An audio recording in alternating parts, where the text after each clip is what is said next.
Um, in a piece you wrote recently, you spoke to David Rosenberg, who is the founder and president of Rosenberg Research and Associates, and he gave you 13 reasons why a recession is still around the corner. For starters, who is he? Who is he? Well, he's a strategist, a financial strategist. He used to be at Merrill Lynch back when Merrill Lynch was still a powerhouse on Wall Street, and then he hung out his own shingle. He's Canadian, so he hung out the shingle in Toronto, and he's very well respected.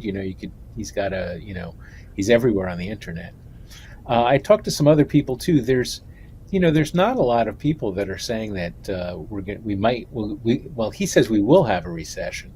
There's not many people that fit into that category anymore because there's been so much good economic news in the last year. So, what inspires you to cover David Rosenberg and his unique approach to predicting the economic downturns? Well, I think contrarians are really interesting. I mean, don't you? I mean, he's really going against the grain here. They do a survey every once in a while. How many economists say that there's going to be a recession? And in October, it was 18% that were predicting a recession. In January, it was 9%. And then on Friday, we had this huge jobs number come out. 353,000 jobs were created in January. New jobs were created in January. It blew everybody away. And I noticed that, some of these economists or financial strategists had been saying that they thought there was going to be a recession. All of a sudden, they were sending notes out to their clients saying, well, let's put the brakes on all the recession talk. And they abandoned their call of recession. But there was a core group of people that I talked to for the story, including Jeff. Well, I didn't talk to Jeff Gunlack, but Jeff Gunlack is one of them too, who's they call him the Bond King, and he's a billionaire. And they've dug their feet in. There's going to be a recession, and everybody else is wrong, and we're right. And we've stuck to our bet this whole time, and we're going to keep it, even with all the economic good news. Well, what challenges did you face when trying to convey this narrative amid all the good news?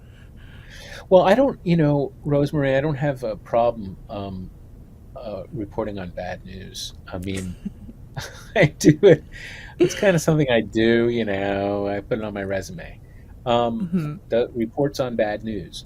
But, they had a compelling story. They're not just saying it. They're basing their convictions on some evidence. One of the greater themes that they kept hitting on were we can't trust the economic statistics anymore, because for every good metric that's put out there, let's say by the Bureau of Labor Statistics, there's another one that has much more dire messages. For instance, most everybody looks at GDP, gross domestic product. As a matter of fact, that's basically how we measure a recession, is if growth in production starts either stagnating or contracting, and that's the very definition of a recession. But what these folks are saying is there's two statistics. There's GDP, gross domestic product, and there's GDI, which is gross domestic income. And just to simplify it, it's all this money going out, that's GDP, and all the money coming in, that's GDI. So that's income versus what we spend. And they say GDP does indeed look good. The economy is growing, people are spending money. But on the other hand, income is coming down. So you have a gap between what goes out and what comes in.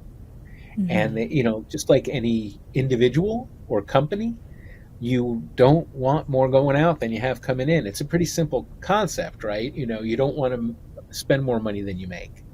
And the gap between what the U.S. is making and what it's spending is at its widest in a long time.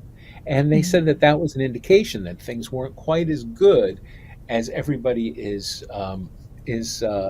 believes that they are.